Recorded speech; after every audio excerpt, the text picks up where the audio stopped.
Salut les amis! Salut, j'espère que vous êtes en forme olympique je dirais même.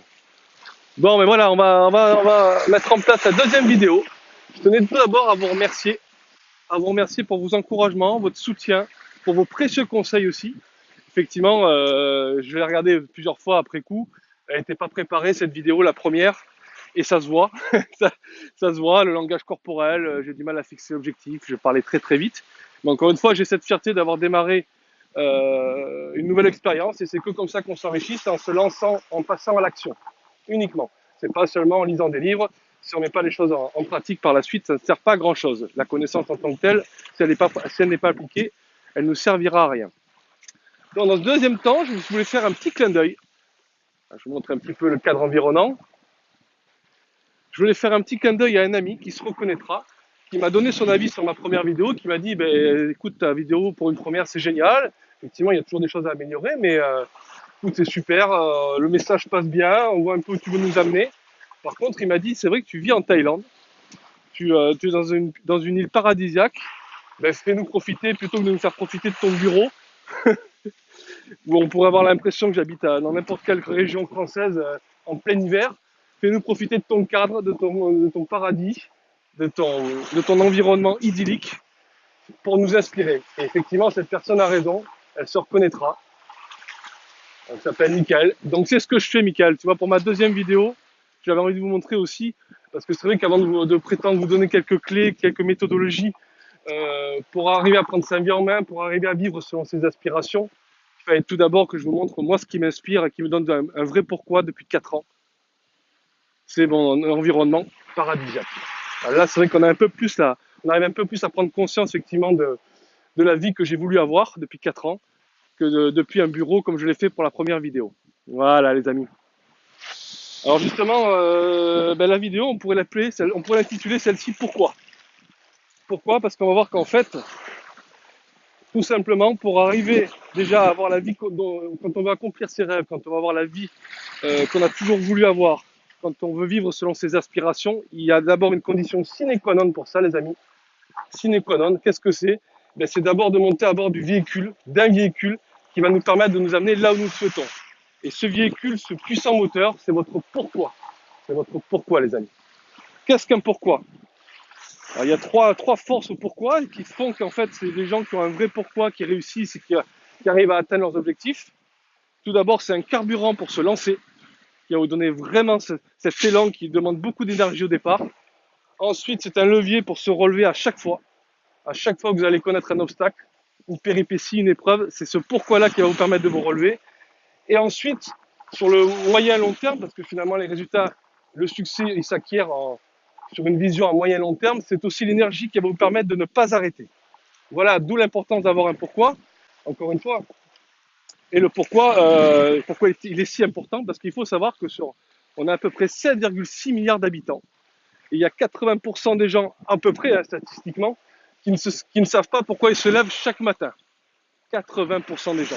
Et c'est ces mêmes 80% actuellement qui ont un emploi qui ne leur correspond pas. Donc votre pourquoi, les amis, avant tout, il doit être émotionnel. Qu'est-ce que ça veut dire émotionnel? C'est-à-dire que, en fait, il va vous permettre de ne jamais arrêter et surtout de passer à l'action. C'est un pourquoi très très fort. Je vous prends par exemple un exemple très simple. Vous imaginez que vous êtes en haut de l'Empire State Building ou alors des 2 tours jumelles maintenant qui malheureusement n'existent plus. Et puis vous avez une petite planche en bois de 20 cm de large qui relie de l'une à l'autre. Et on vous dit, voilà, moi je te donne 50, imaginez-vous bien hein, la hauteur de ces tours, hein, pour bien vous projeter. Imaginons qu'on vous dit, moi je te donne 50 000 euros, allez même 100 000 euros, et tu traverses la tour où tu te trouves et tu vas sur celle d'en face. Est-ce que vous allez le faire, les amis? En étant honnête avec vous-même? Je pense pas. Moi je crois que je le ferai même pas pour 500 000 euros. Il suffira, en plus j'ai peur du vide, hein, je vous laisse imaginer, et j'aurais même pas envie de regarder en bas, donc je ne le ferai pas. Par contre, imaginons un autre exemple, vous êtes toujours en haut de cette tour, toujours une planche en bois qui sépare les deux tours, qui relie les deux tours, pardon, de 20 cm de large, mais par contre, sur l'autre tour, vous voyez vos êtres qui vous sont les plus chers, votre mère, vos enfants, et l'autre tour prend feu. Qu'est-ce qui se passe? Est-ce que vous allez réfléchir une seconde pour traverser cette planche en bois? Ben non, évidemment. Voilà, c'est ça que j'appelle un pourquoi émotionnel. Quand vous l'avez trouvé, les amis, plus rien ne vous arrêtera. Vraiment. Après, bien, il y a des questions à se poser. Il y a des gens qui me disent, ouais, mais comment on fait pour vraiment définir un pourquoi? Parce que s'il y en a qui n'ont pas de pourquoi, c'est aussi parce qu'ils ne savent pas comment s'y prendre pour aller chercher au fond d'eux. Ben, il y a une question que vous devez vous poser, qui est la plus importante, les amis, c'est qu'est-ce qui me motive vraiment? Ça, c'est la question qui est déterminante, qui va vous déterminer en fait, qui va vous clarifier votre pourquoi. Qu'est-ce qui me motive vraiment? On va profiter un peu du paysage aussi. Moi, je me rappelle, je vais vous donner un exemple. Je me rappelle un de mes mentors. Alors, on verra dans une autre vidéo l'importance qu'il y a d'avoir des mentors, des gens qui nous élèvent, dont on s'inspire, l'inverse des gens qui nous rabaissent, hein, qui sont dans notre entourage aussi, qui font qu'à l'arrivée, ben, on arrive à les imiter. Alors, autant imiter ceux qui ont réussi plutôt que ceux qui vous empêchent de réussir. Et donc, je me rappelle d'un de mes mentors qui me disait, ben, Emmanuel, je crois que ton compte en banque, ton solde en banque ne reflète pas ton degré d'intelligence. Alors, j'ai trouvé ça très flatteur, je l'ai remercié, puis finalement, je me suis dit, mais la première question que je lui ai posée, mais pourquoi je n'ai pas assez d'argent sur mon compte alors? Et il m'a répondu parce que tu n'as pas suffisamment découvert de raisons qui te poussent à agir. Voilà, tu es intelligent, mais tu n'as pas assez de raisons d'agir. Tout simplement, parce qu'à l'époque, je ne me posais pas la question, qu'est-ce qui me motive vraiment? Qu'est-ce qui vous motive vraiment? Voilà. Donc en effet, nous n'avons pas... Alors, quand je vous dis ça, c'est qu'on n'a pas tous... Il faut trouver des motifs qui nous poussent à agir, tout simplement, les amis. On n'a pas tous les mêmes motifs d'agir, on a tous nos cordes sensibles, mais le plus important, c'est qu'on peut se retrouver sur 4 grands facteurs de motivation. Il y en a 4. 4, et là, vous allez voir, on va tous se reconnaître, tout simplement. Alors les 4, le premier, c'est la reconnaissance. En effet, on sait que certaines personnes travaillent dur pour mériter une certaine forme de reconnaissance, encore plus que pour celle de gagner de l'argent. On se rend compte qu'en fait, les revendications dans beaucoup d'entreprises, c'est pas forcément une hausse de salaire, c'est d'être aussi plus considéré, reconnu. Et justement, on en parlera dans une prochaine vidéo. J'ai la chance aussi de travailler dans une industrie qui me permet, qui a bien compris justement l'importance de la reconnaissance et qu'à chaque fois qu'on passe des positions ou qu'on passe à l'action, on est reconnu par ses pairs et par ses uplines et par ses downlines. Et ça, c'est très, très motivant. C'est un vrai carburant. Le deuxième, c'est le sentiment de réussite, les amis. Le deuxième grand facteur de motivation, c'est comment on pourrait dire, oui, le sentiment de réussite. En fait, si vous remarquez, vous avez certains millionnaires qui continuent à travailler 10 à 12 heures par jour. 10 à 12 heures par jour. Pour quelle raison? Pour l'argent? Ben non, évidemment, ils n'ont plus besoin d'argent. Par contre, ils le font juste pour le sentiment de victoire, pour la satisfaction du triomphe, pour ressentir la joie, tout simplement. Je vais vous donner un autre exemple que vous allez facilement comprendre. Moi, je m'intéresse beaucoup au tennis et j'ai quelqu'un qui m'a redonné envie de jouer au tennis à l'époque parce que je trouvais que dans ce sport-là, dans les années 90, il y a moins de joueurs qui me faisaient rêver. Et ce joueur s'appelle Roger Federer. Je pense que tout le monde connaît, même sans forcément être adepte du tennis. Et Roger Federer est le parfait exemple justement du sentiment de réussite, c'est-à-dire qu'il a 38 ans, il vient de gagner son 100e titre à l'ATP, il a 20 titres du Grand Chelem, il est papa de 4 enfants. Est-ce que vous croyez qu'à l'âge qu'il a, avec ce qu'il a gagné et avec sa vie de famille, quel intérêt il a encore à jouer au tennis? Vous croyez que c'est pour l'argent? Eh bien évidemment que non. C'est juste pour la satisfaction de se refixer des challenges, de continuer à réussir, à écrire l'histoire, à avoir un 100e titre depuis la semaine dernière. Voilà, ça c'est ce qu'on appelle le sentiment de victoire, le sentiment de réussite. Le troisième, les amis, le troisième grand facteur de motivation, c'est la famille. Évidemment, c'est la famille. La famille parce qu'on sait qu'on est capable de faire des choses qu'on ne ferait pas pour soi-même et qu'on ferait pour des êtres chers. On est profondément influencé par l'amour. Repensez tout à l'heure encore à l'exemple des 2 tours jumelles où on traverse sans hésiter pour aller sauver sa famille. Ça, il y a très peu de pourquoi, de motivation qui permettent ça. Et puis le quatrième, les amis, c'est la générosité. La générosité, pourquoi? Finalement, parce qu'on se rend compte qu'on a tous le désir de partager. Je vais vous prendre un exemple, un riche industriel, un magnat de l'acier qui s'appelait Andrew Carnegie, on a retrouvé dans son bureau un manuscrit qu'il a écrit, on a retrouvé ça après sa mort, et qui disait justement, écoutez, moi je vais passer la première moitié de ma vie à gagner de l'argent, et la deuxième moitié de ma vie à le redonner aux autres.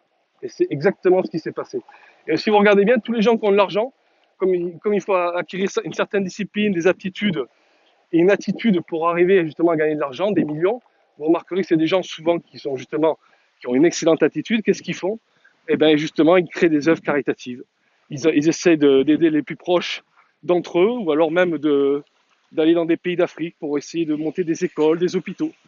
Voilà, donc ce désir de partager, je vous assure les amis, on l'a tous. Donc à la rigueur, quand vous me dites, moi, ma motivation première c'est l'argent, la motivation première c'est pas l'argent. L'argent c'est pas une vraie motivation, c'est pas un vrai pourquoi. La question que vous devez vous poser c'est pourquoi je veux gagner de l'argent. Là à la rigueur vous aurez déjà un élément de réponse. L'important les amis c'est d'avoir assez de raisons tout simplement pour passer à l'action. Et pour cela les amis, il n'y a qu'une seule chose pour passer à l'action, c'est se fixer des objectifs. Voilà, pour clarifier votre pourquoi, vous devez vous fixer des objectifs. Moi mes objectifs, vous voyez, ils sont derrière moi. Je me suis fixé comme objectif de ne pas repartir en France, de continuer à avoir ce cadre de vie le plus longtemps possible. Ça, c'est un objectif et je l'ai matérialisé de plusieurs manières après. Mais voilà, et vous devez vous fixer des buts clairement définis, datés. Ça, c'est une règle d'or parce qu'en fait, s'ils ne sont pas datés, quand on veut dire juste je veux perdre du poids ou je veux être riche, si on ne dit pas le montant exact qu'on veut avoir et à quel moment on veut l'avoir, c'est trop vague. Donc notre pourquoi ne sera pas assez puissant et on n'ira pas toucher du doigt ce dont on espère le plus, c'est-à-dire avoir de l'argent. Donc clairement défini, daté, et s'engager publiquement. Alors ça, si on peut, c'est encore mieux les amis, c'est-à-dire qu'en fait, à des proches, à des gens pour qui vous avez beaucoup d'estime, vous leur faites part de votre pourquoi, de vos objectifs, et vous leur donnez les dates. Si bien qu'en fait, vous allez vous obliger encore plus à réussir parce que vous avez des gens autour de vous qui sont clairement au courant de ce que vous voulez faire et de ce que vous voulez obtenir. Et après, je peux vous donner éventuellement six questions. 6 questions qui devraient vous aider à vous fixer des objectifs lorsqu'on a un petit peu de mal à le faire, parce que c'est pas évident, c'est pas si évident que ça. Il y en a 6. La première, c'est qu'est-ce que je veux faire. La deuxième, c'est qu'est-ce que je veux être. La troisième, c'est qu'est-ce que je veux voir. La quatrième, on pourrait dire qu'est-ce que je veux obtenir. Ça, c'est la partie matérielle des objectifs, parce qu'il en faut aussi. Où est-ce que je veux aller. Par exemple, dans mes objectifs, j'ai mis que je voulais faire le tour du monde en 2023. Voilà. Ça, c'est important aussi. Et qu'est-ce que j'aimerais partager? Là, on retrouve le quatrième motif qui est le sentiment de partage, le désir de partager, la générosité.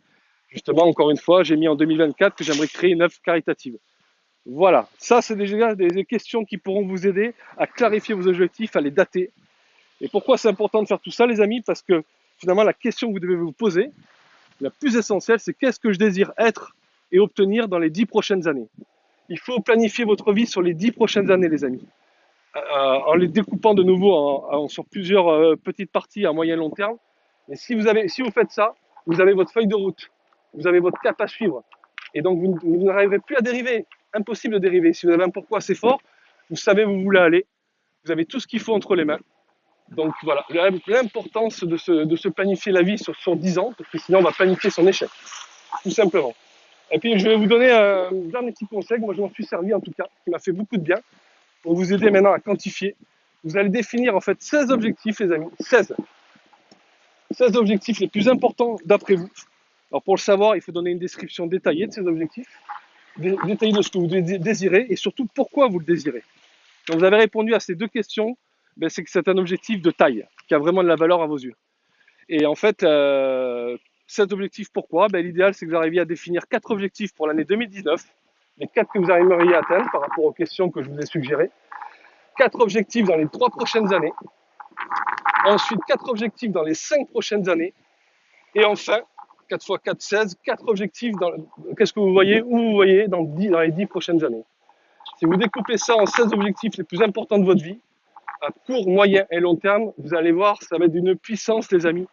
Et pourquoi je vous dis ça? Parce qu'en fait, l'idéal, après, quand vous avez quantifié, clarifié tout ça, vous les écrivez sur un livre, sur une feuille de papier, pas sur un ordinateur, il faut l'écrire, c'est beaucoup plus puissant. Vous allez l'écrire et vous allez le relire tous les matins au réveil, cette liste de 16 objectifs, et tous les soirs avant de vous coucher. Et vous faites ça machinalement tous les jours. Si bien que lorsque vous aurez envie de baisser la garde, vous vous rappellerez vos objectifs, et ça sera votre vrai pourquoi les amis. Votre vrai pourquoi. Et enfin, j'aurais envie de finir sur une phrase d'autosuggestion positive qui nous permet aussi d'avoir une bonne estime de soi, de savoir qu'on est né génial et qu'on restera génial. D'accord? On est né génial et il ne faut surtout pas mourir en copie. Une phrase que moi je me répète en tout cas inlassablement qui me fait beaucoup de bien, c'est que vous vous regardez devant la glace ce matin et vous dites, voilà, aujourd'hui, je suis concentré, je suis excellent et je suis magnifiquement passionné dans tout ce que je fais. Tous les jours, vous répétez cette phrase, les amis. Et enfin, je finirai sur une dernière chose. Elle est un peu plus longue que la précédente. Je vous remercie en tout cas de m'avoir écouté. C'est un conseil de lecture. Voilà, on fera ça à chaque vidéo. je vous conseillerais un ouvrage qui a, en tout cas, qui a impacté ma vie, je pense, et beaucoup d'autres. Alors, celle d'aujourd'hui, voilà le livre que je vous conseille, c'est Jim Rohn, un grand leader et conférencier très connu, qui est lui-même le mentor d'Anthony Robbins, alors c'est vous dire la référence. Voilà, et le titre de l'ouvrage, c'est Stratégie de prospérité, Jim Rohn. Et tous ces détails sur les objectifs, comment se les fixer et les clarifier, on le retrouve dans cet ouvrage. Je n'ai bien sûr rien inventé. Les amis, n'oubliez pas, vous êtes nés génial. À très très vite. Bye bye.